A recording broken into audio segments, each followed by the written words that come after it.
insincerity. Choose who to receive from. Kailangan, kung pinipili mo kung sinong binibigyan, mas pinipili kung sinong tinatanggapan. Tatanggap ka nga ng tulong, tatanggap ka nga ng bigay, tinutuos naman, isusumbat naman, ipamamalita naman sa iba, wag na lang. Mabubuhay ka naman kahit wala yun eh. Sa katunayan, yung alok ng isang tao hindi taos puso, baka pain o bitag lang.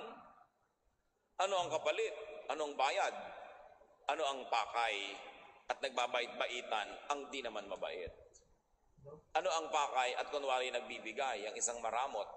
Ang isang maramot hindi magbibigay kung wala siyang kinukwentang tubo. So pagtutubuan ka lang yan. Kaya babalik tayo sa mga turo ni Solomon, hindi lahat ng kinahain sa'yo, kainin mo. Huwag kang magpahalata. Huwag kang kain ng kain. Huwag kang consume ng consume. Huwag kang tanggap ng tanggap. Kasi may bayad. Huwag magtiwala sa sobrang magiliw, sobrang mabait, sobrang palabigay, tapos wala naman kayong pinagsamahan, wala naman talaga siyang sukat tanawin sa'yo, ba't ang bait-bait? Baka may masamang balak. Sinabi na yan ni Balagtas sa Florante at Laura, kung ang isalubong sa iyong pagdating ay maamong mukhat, may pakitang giliw, lalong pag-ingat at kaaway na lihim, siyang isa-isip, nakakabakahin. Yung ang nice, wala namang pinanggagalingan, may hidden agenda yon. May balak. Pag-ingatan mo. Proverbs 23 verse 9. Don't talk to fools. They will just make fun. Ang linaw, hubad na hubad. Simple, don't communicate with fools. Huwag makipag-usap. Huwag makipagkwentuhan. Huwag makipag-text. Huwag makipag-PM. Huwag mag-email. Sa mga kahangalan ang laman ng isip. Don't listen to rumors, gossip, hearsay. Those all fall under the qualification of foolish talk. And especially do not pass or share or spread foolish ideas. Pag may natanggap kang message sa Facebook, huwag share ng share. Lalo't nakakasira sa kapwa na hindi mo personally chinek. O kaya may kwentong nakakatakot.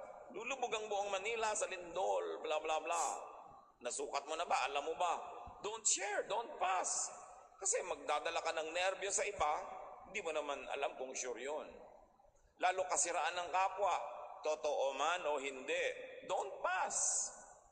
That is foolish talk. Hindi natin business yun. Kailangan manahimik ka.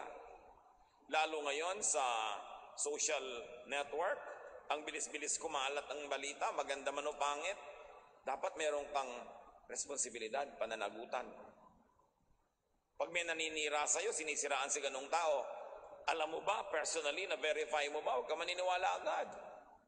Kasi we are people of truth. No matter how convinced a person is to try to tell you about somebody else's kamalian or kapintasan, maaaring nagkakamali siya sa perception niya. At kahit pa nga tama't totoo, dapat niyo bang pag-usapan? So listen to wisdom. More so if it's part of Solomon's special edition. Learn from them. Learn from Solomon. Makakaiwas ka sa maraming gulo na darating pa at maaaring makalabas ka sa mga gulong na sangkutan mo na. Pakiramdaman ng buhay, makinig sa karunungan, para makaiwas sa mga bagay na nakakasakit sa atin at para rin madiscover natin ang magagandang bagay na inilaan ng Panginoon. Ama namin sa langit, binubuksan namin ang aming puso at isip sa inyo upang panatilihin yung naroon sa aming isip lahat ng magagandang bagay na aming na-review. Bigyan niyo po kami ng creativity, ng enlightenment, para ma-apply namin sa buhay ang mga bagay na ito. Patawarin niyo po kami kung may mga ginagawa kaming mga nanggagaling sa kamangmangan, nanggagaling sa foolishness.